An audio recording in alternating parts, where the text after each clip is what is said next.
तो जय हिंद सभी को। आपका क्वेश्चन है कि आप वैदिक संस्कृत के बारे में क्या जानते हैं, या वैदिक संस्कृत क्या है, या वैदिक संस्कृत के बारे में आप बताइए, या वैदिक संस्कृत के बारे में चर्चा कीजिए। तो आपको देखिए क्वेश्चन बहुत ही मस्त और इम्पोर्टेंट क्वेश्चन को आपने सर्च किया है, तो आप हमारे वीडियो के इन तक देखिए। इस वीडियो के बाद आपको इस प्रश्न को सर्च करने की कभी ज़रूरत नहीं पड़ेगी। तो क्वेश्चन आपका प्रिय है कि आप वैदिक संस्कृत के बारे में क्या जानते हैं। तो आपको आज लिखिएगा प्रिय कि वैदिक साहित्य में किसमें प्रिय, आपको आज लिखिएगा वैदिक साहित्य में किसमें प्रिय, तो वैदिक साहित्य में विशेषकर जो 4 वेद है, वैदिक साहित्य में विशेषकर कितने 4 वेद है, तो 4 वेद है। आपको याद रखिएगा वैदिक साहित्य में विशेषकर कितने वेद है, तो 4 वेद है। पहला पॉइंट आपको याद रखिएगा कि वैदिक साहित्य में विशेषकर 4 वेद है। आपको ऑब्जेक्टिव क्वेश्चन प्रिय पूछा जा सकता है कि वैदिक साहित्य में विशेषकर कितने वेद है, तो वैदिक साहित्य में विशेषकर 4 वेद है। ठीक है ना, कितने वेद है, 4 वेद है। पहला याद रखिएगा ऋग्वेद, पहला क्या याद रखिएगा प्रिय, ऋग्वेद। दूसरा यजुर्वेद, दूसरा क्या हो गया, यजुर्वेद। तीसरा याद रखिएगा सामवेद, तीसरा क्या रखिएगा, सामवेद। और चौथा याद रखिएगा यथर्वेद। पहला क्या हो गया, ऋग्वेद, ठीक है ना, पहला हो गया ऋग्वेद, दूसरा हो गया यजुर्वेद, तीसरा हो गया आपका सामवेद, और चौथा हो गया आपको अथर्ववेद। क्या हो गया, अथर्ववेद। तो इस प्रकार के 4 वेद है वैदिक साहित्य में। विशेषकर कितने वेद है, तो अभी तुरंत हम बोलता है तो वैदिक साहित्य में विशेषकर 4 वेद है प्रिय।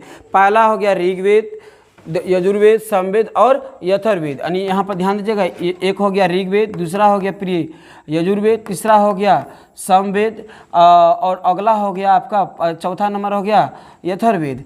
कह रहा है कि जिस संस्कृत भाषा में, यहाँ पर संस्कृत होगा, कह रहा है कि जिस संस्कृत भाषा में हम लिखते हैं या रचते हैं उसे वैदिक साहित्य कहा गया। यानी कि इस प्रकार का जो वेद को जो हम संस्कृत भाषा में लिखे और रचे, इसी लिखने और रचने की क्रिया को वैदिक साहित्य कहा। वैदिक साहित्य क्या क्या, कि जिसको हम संस्कृत भाषा में लिखे और रचे उसी प्रक्रिया को क्या कहा, वैदिक साहित्य कहा। कह रहा है कि संस्कृत को जिन भाषाओं में लिखा जाता है, यानी कि जो वैदिक साहित्य जो होते थे प्रिय, बहुत ही कठिन हुआ करते थे। वैदिक साहित्य क्या होता था, बहुत ही कठिन हुआ करता था। ठीक है ना, वैदिक साहित्य क्या होता था प्रिय, बहुत ही कठिन हुआ करता था। और इस प्रकार का जो संस्कृत का पढ़ने का जो अधिकार था वो सिर्फ ब्राह्मण परिवार को था। किसको, तो वैदिक संस्कृत को जो पढ़ने का जो अधिकार पहले दिया गया था, किसको दिया गया था, तो सिर्फ ब्राह्मण परिवार को दिया गया था। कुछ ही विशिष्ट परिवार को दिया गया था, कुछ ही क्या क्या गया था प्रिय, विशिष्ट परिवार को दिया गया था। ठीक है ना, बहुत हद से ज़्यादा गर्मी है प्रिय, बहुत क्या बोले, ठीक है ना। तो कह रहा है कि इस प्रकार का जो वैदिक साहित्य जो हुआ करते थे, और जिसमें ऋग्वेद, सामवेद, यथर्वेद और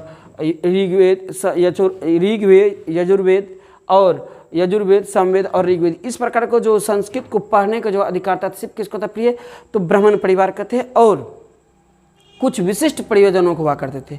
लेकिन अब के जो हम संस्कृत पढ़ रहे हैं ये बहुत सरल और आसान है, क्योंकि यह संस्कृत जो है, जो महाभारत और रामायण जो लिखा गया है, प्रिय, ये सरल और संस्कृत भाषा में लिखा गया। संस्कृत भाषा में लिखा, लेकिन सरल भाषा में लिखा गया। इसलिए संस्कृत आज भी लोकप्रिय है। इसलिए संस्कृत क्या प्रिय, आज भी लोकप्रिय है। लेकिन पहले के जो हुआ करते थे, इस प्रकार के संस्कृत को सबको पढ़ने का अधिकार नहीं हुआ करता था, जिसकी वजह से कठिन हुआ करता था। ठीक है ना, तो मुझे आशा है कि आपको समझ में आया होगा। तो एक बार 4 वेद हैं, ऋग्वेद, यजुर्वेद, सामवेद, यथर्वेद। इस प्रकार के संस्कृत को पढ़ने का मूलतः अधिकार सिर्फ ब्राह्मण परिवारों को हुआ करते थे। और इस प्रकार के संस्कृत कठिन हुआ करते थे।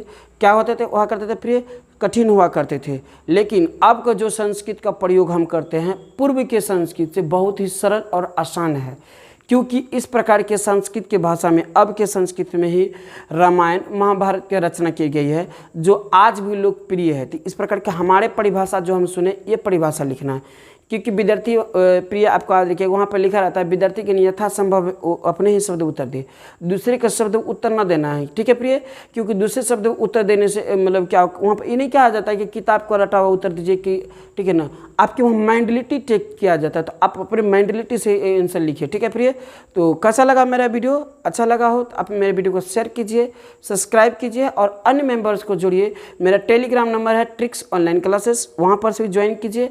एंड फेसबुक आईडी है ट्रिक्स ऑनलाइन क्लासेस के नाम से, वहाँ से भी आप ज्वाइन कर सकते हैं। तो यहाँ तक के लिए जय हिंद, जय भारत।